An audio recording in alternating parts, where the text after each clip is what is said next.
So, how much VA disability compensation can you get if you have erectile dysfunction? Generally speaking, you're going to get a 0% rating, and it's called Special Monthly Compensation K, and they rate it under loss of use of the creative organ. This is going to amount to $128.12 per month. As of 2023, it'll go up as the cost of living increases adjust over the years. And this is separate from your VA disability rating, your normal rating. If you have 70%, you can get SMCK, and it'll be in addition to your 70%. If you have 100% and you get paid at the 100% rate, same thing applies. Extra $128.12. So there's a few things you need to know about erectile dysfunction, filing a claim for it, all that kind of good stuff. It's very common among men. It's even more common among male veterans. Probably no surprise there. And just like kind of when we're talking about VA claims, secondary claims, this is a very good secondary claim, by the way. You have to think about the logical, is it logical to connect this to that and file a claim for this? As you get into this a little bit and you do research, some things are a little bit more of a stretch than others. This is not one of those things. Go look at, let's say you have a mental health condition like I do, or 5 of them. Go look at the medications that the VA gives you, and then go look up the side effects. Especially with mental health medications, it's like a side effect on over 50%. Go check it out. Type in trazodone, Xanax, all that kind of stuff.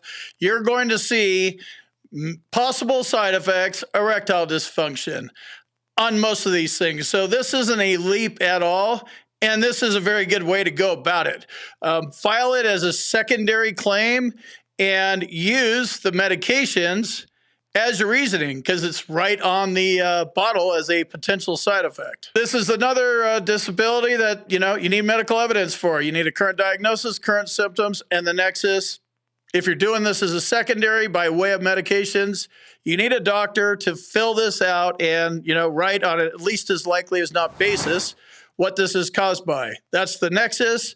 If your doctor won't do it for you or your VA doctor won't do it for you, check out my med team. There's an email address in the description. So this is an easy claim to win, in my opinion. As I mentioned, it's a logical claim. A lot of us are on a lot of medications. The VA loves throwing medications at us. And I know I'd probably take 5 or 6 of them a day. Half of those have possible side effects as erectile dysfunction. Also, erectile dysfunction doesn't just mean you can't get it up.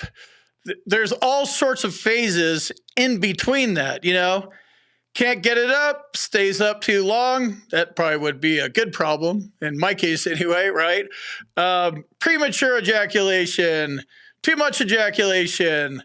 It's not just you can't get it up. That's the most common thing. Do your research. You know what you have, right? You know what version of erectile dysfunction you have, or it may be a problem. Go look it up. You'll probably find out that it is erectile dysfunction. So it's all over the board. It's very common. It's easy to win as a secondary claim. And, if you're in your 1-year presumptive period, definitely throw that in there as well if that's a condition you suffer from. Another reason that erectile dysfunction is an easy claim to win is the C&P exam is easier than most. So some of these C&P exams that have orthopedic conditions, there's tight parameters. You have to have a goniometer. You can only move 10 degrees and 20 degrees. And, a lot of these are hands-on. Some of these are questions tests. A C&P exam for erectile dysfunction, it's not hands-on. It's not drop your drawers. They're going to ask you, you're going to submit your claim and prove it, and you're going to have symptoms, and they're going to ask you if you have it. And you're going to say, yes. There's nothing they can check. The doctor, female or male, isn't going to make you drop your drawers and look at your dick for something he can't check. You're telling him that you can't get it up. He doesn't need to verify that. So I know some of you guys are like, I don't want to go for a CNP exam for that. They're not going to look. I know a CNP examiner, and she said she's done one CNP exam for loss of use of the creative organ, and it was because penis deformity. So she actually had to go look at the deformity.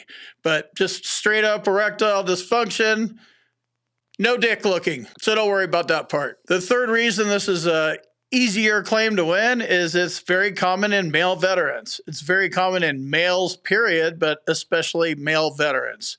So those are a couple reasons why they're easy to win. Don't worry about the CNP exam. It's not going to be making you drop trowel. Don't worry about that.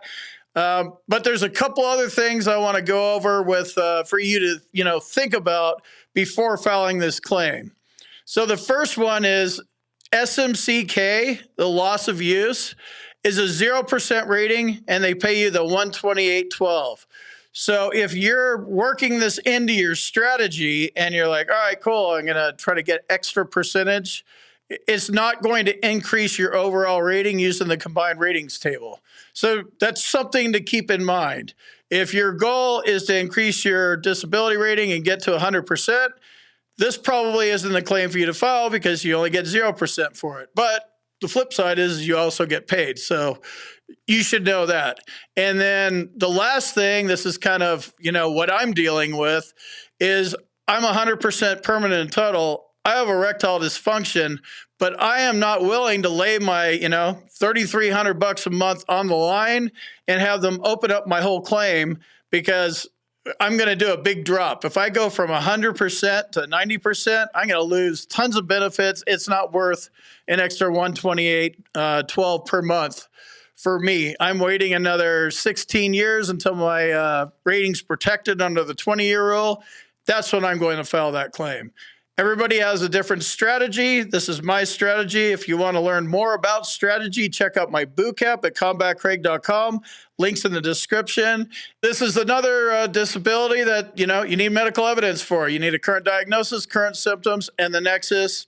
If you're doing this as a secondary by way of medications, you need a doctor to fill this out and, write on it, at least as likely as not basis, what this is caused by. That's the nexus.